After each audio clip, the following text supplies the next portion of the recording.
آج تو دیکھیں نا جو 40 سوال پوچھے 40 وہ سوال میں نے پوچھے عدیل ہیں۔ بڑائی صاحب ہمارے علی بیورو ظفر چیف صاحب ہیں، پہلے میں علی ظفر صاحب کا موضوع سر کر لوں، ان کا بیان پہلے سنیے۔ یہ علی ظفر صاحب بات کر رہے تھے، لیکن کچھ 40 کے قریب سوالات ہیں جو کہتے ہیں جو ان سے دیے گئے پوچھے ہیں انہوں نے۔ اب بڑے دلچسپ سوالات ہیں، لیکن ایک بات میں آپ سے عرض کروں وہ کیا؟ کہ جو مسلم لیگ نون کا انتخاب تھا وہ کسی نے چیلنج نہیں کیا۔ انٹرا پارٹی ان کے جو انتخابات تھے نا، کوئی پارٹی کا بندہ الیکشن کمیشن کے پاس نہیں گیا، چیلنج نہیں کیا۔ صحیح، جو پیپلز پارٹی کے انتخابات تھے اس کو بھی کسی نے چیلنج نہیں کیا، ان کے ہوئے۔ ان کے چیلنج ہو گئے۔ اب جو چیلنج کرنے والے ہیں وہ کہتے ہیں ہم رکن ہیں پارٹی کے، اور وہ کہتے ہیں یہ پارٹی کا رکن نہیں ہے، وہ کہتے ہیں ہم بانی رکن۔ وہ بانی رکن بھی ہیں، ایک دوسرے رکن بھی ہیں۔ تو اب یہ بھی مسئلہ ہے کہ جب کسی پارٹی کے، یہ جو ہمارا عدالتی نظام ہے نا وہ ایسے چلتا ہے، جب آپ چیلنج نہیں کریں گے تو ایکسیپٹ ہو جائیں گے، اور اگر چیلنج کریں گے تو پڑھے جائیں گے۔ تو پڑے جائیں گے۔ تو اب وہ 40 سوال کر رہے ہیں کہ جناب طرح طرح کے سوالات ہیں، مشکل قسم کے۔ عدیل بڑائی صاحب ہمارے بیورو چیف ہیں، سینئر تجزیہ نگار ہیں، ان کو زحمت دی اسی معاملے پہ تاکہ جان سکیں کہ نوعیت کیا ہے۔ عدیل صاحب خوش آمدید پروگرام نقطہ نظر میں۔ 40 سوال ہیں جناب، یہ کیا سوالات ہیں؟ مشکل سوالات۔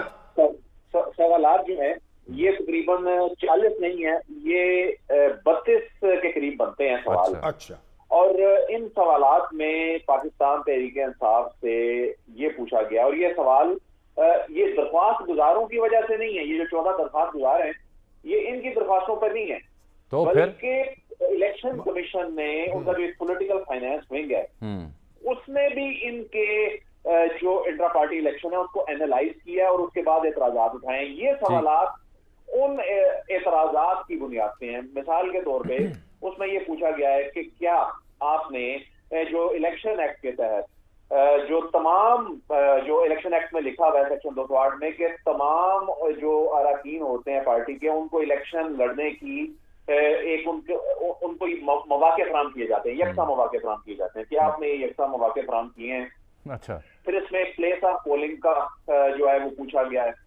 پھر اس میں پوچھا گیا ہے کہ آپ کے جو رولز ہیں، یہ بھی میں آپ کو بتاؤں کہ یہ جو رولز ہیں اس حوالے سے خود پاکستان تحریک انصاف نے چیزوں کو خود اتنا مشکل بنا دیا کہ انہوں نے خود سے آئین میں ترمیم کی، پہلے وہ آئین میں ترمیم کر کے انہوں نے الیکشن کمیشن میں اس وقت 2022 میں وہ جمع ہی نہیں کروائی، پارٹی کے آئین میں ترمیم، یعنی جی پارٹی آئین والی، اور اس میں پھر وہ الیکشن کروا دیے۔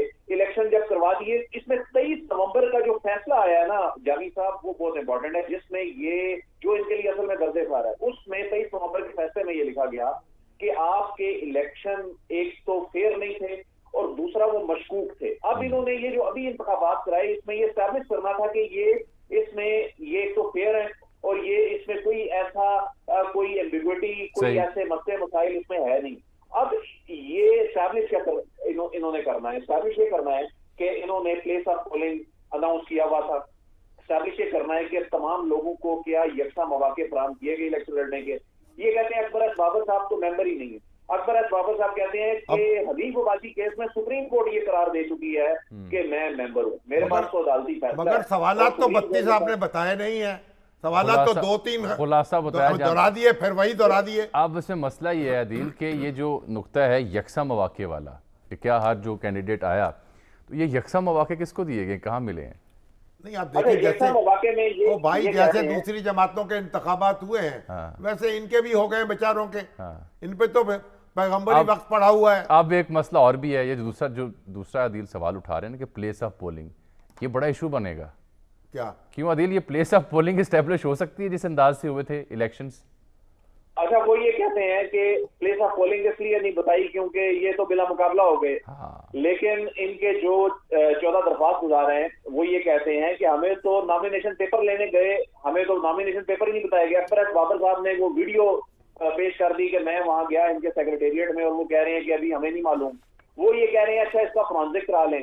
تو اس میں پاکستان تحریک انصاف اور جو شاہد صاحب کہہ رہے ہیں نا جو کوشچنز ہیں 32 سوالات ہیں، وہ ان میں سے جو 3-4 سوالات اس وقت سامنے آئے جب یہ پروسیڈنگ چل رہی تھی، یہ پاکستان تحریک انصاف کو بھی اس وقت ابھی تک نہیں دیے گئے تھے۔ جو تحریری طور پہ جس میں ڈی جی جو ہے political finance wing, D G political finance wing کو کہا گیا کہ لا ڈپارٹمنٹ کو یہ بتا بتائیں, پھر لا ڈپارٹمنٹ ان کو یہ ریٹن سوالات جو ہے وہ دے گا. یہ اس وقت جب تک یہ پروسیڈنگ چل رہی تھی اس کے بعد تک ان کو نہیں دیے گئے تھے, اور اس کے بعد یعنی صرف 3 چار جو میں نے آپ کو پہلے تو الیکشن کمیشن نے فیصلہ محفوظ رکھا کئی ہفتے, تو جی پینڈنگ تھا. اس کے بعد ان کو کہا 20 دن کے اندر انتخاب کراؤ, اور پھر آپ کہہ رہے ہیں کہ سوالوں کے جواب اب کہا کہ 20 دن میں کیوں ہو گئے ہیں بھائی, اگر ان کے آئین کے مطابق ہوتے تو کئی ہفتے لگ جاتے. ہاں تو عدیل یہ اب یہ مسئلہ جہاں پہ آیا, جیسے شامی صاحب نے 3 اس کے پہلو بتائے, اس کے بعد آپ کو لگتا ہے کہ ابھی بھی الجھاؤ یا خطرہ ہے تحریک انصاف بحیثیت پارٹی یا اس کے سمبل کو, یا یہ مسئلہ کسی اور جانب جائے گا؟ بالکل خطرہ موجود ہے.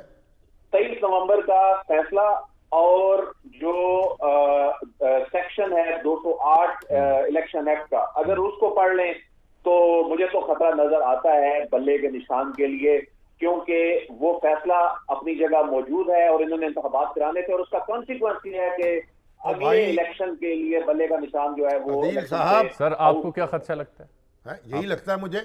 اچھا اب بھائی ان پارٹی کو لڑنے دیں الیکشن, وگرنہ کیا ہوگا, سب بلا مقابلہ الیکشن ہو جائے گا. یہ کوئی مقبوضہ کشمیر کے انتخابات ہو رہے ہیں بھائی, کوئی تو رونق تو ہو. ابھی وہ بیچارے حماد اظہر صاحب پنجاب کے پریزیڈنٹ بنائے گئے ہیں, روپوش ہیں, اور کہاں سے بیچارے ورچوئل میسج دے رہے ہیں. قاسم سوری صاحب کی حیت بدلی ہوئی تھی. تو مطلب یہ کوئی تماشا تو نہیں. پہلے ایک دفعہ تو اعلان کر دینا, بتا دیں کون کون مطلوب ہے, یہ لوگ ہمیں چاہیے, تاکہ باقی لوگ تو اپنا کام کریں نا. حد چاہیے سزا میں عقوبت کے واسطے. ہو سکتا ہے اگر ایسا, آخر تو گناہ گار ہوں, کافر نہیں ہوں. ہو سکتا ہے اگر ایسا کر لیں تو کچھ لوگ خود رضا کرانہ طور پر آ جائیں کہ اگر ہم مطلوب ہے تو ہم معاونت کرتے ہیں آپ کے ساتھ, جہاں آپ کو تاکہ چاہیے. ایک بات تو, ہر آدمی جو ہے وہ مصیبت میں مبتلا ہے, ایک ہنگامہ برپا ہے. اس میں ایک اور پریشر بھی تو ہے نا, اکبر ایس بابر صاحب کے جو کارکن ہیں وہ بھی احتجاج کرتے ہیں. وہ کرتے رہے جو کریں, پتہ نہیں کہاں سے آ گئے کارکن. وہ بڑا اہم سوال تھا, سوال یہ اس پہ بحث ہوئی ہے کہ یہ کارکن اکبر ایس بابر صاحب کہاں سے لے کے آئے, ان کے نام سے منسوب کیوں ہے یہ. اس ملک سے, اس ملک میں ہم نے کیوں تقسیم در تقسیم, وہ اوورسیز پاکستانی, میں باہر گیا ہوں, اب اوورسیز پاکستانی جو ہیں ان کے جم غفیر جو ہے وہ پاکستان کہ ہر چیز پہ تنقید. سیاست سے بالخصوص جو ان کا پچھلے چند برسوں میں 5-10 برسوں میں جو تعلق بنا وہ پہلے شاید نہ ہو. تو اپنے منہ پہ کچھ چپیڑے مار رہے ہیں ہم. وہ ایسے مجھے میسج آتے ہیں اوورسیز کے, اوورسیز والے پاکستانی سیاست کے حوالے سے. ہاں جی. اچھا, ان کا دل دکھتا ہے. دل تو پتہ نہیں کیا دکھتا ہے, زبان بھی ان کی جو ہے قابو میں نہیں آتی, دل بھی قابو میں نہیں آتا. تو کیا کریں, چیزوں کو سمیٹیں. کیسے سمیٹیں, کیا کریں بھائی. اب درخواست کی تھی الیکشن کمیشن نہ اٹھا, اجازت دیں ان کو. اکبر ایس بابر صاحب کا کیس ہے, جیسے آپ نے خود فرمایا کہ باقی 2 سیاسی جماعتوں کے اوپر کسی نے اعتراض نہیں کیا, ان کا اگر ہو گیا تو اب کیا کریں بھائی. ان کو قبول کر کے ان کو کہیں آپ تیاری کریں. اب ایک تو نامینیشن پیپر فائل کرنے ہیں, امیدوار لوگ جو ہیں وہ طے کر رہے ہیں, اور یہ بیچارے جو ہے تاریخیں بھگت رہے ہیں. ابھی پتہ نہیں ہے بلہ ان کے نصیب میں آئے گا کہ نہیں آئے گا. یہ تو بات ہے, لیکن ان کی توقع اور امید یہ کہ بلہ ملنا چاہیے, لیول ملے نا, میں تو اس کے حق میں ہوں کہ ملنا چاہیے. بالکل بالکل ملنا